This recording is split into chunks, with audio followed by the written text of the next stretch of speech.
साम्राज्य न्यूज, सामान्यांचा असामान्य आवाज। पोर्शे कार अपघात प्रकरण, अल्पवयीन आरोपीचे प्रताप सीसीटीव्हीमध्ये कैद। पुण्यातील कोरेगाव पार्क परिसरातील कल्याणी नगरमध्ये शनिवारी रात्री भीषण अपघात झाला।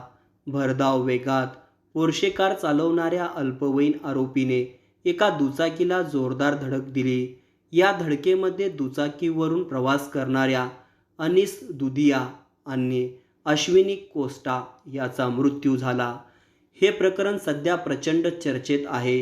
हा अल्पवयीन आरोपी पुण्यातील सुप्रसिद्ध बिल्डर विशाल अग्रवाल यांचा मुलगा आहे। हा बिल्डरच्या पोराचे प्रताप सीसीटीव्ही कॅमेऱ्यात कैद झाले आहे। पहा तुम्हीच हा प्रताप।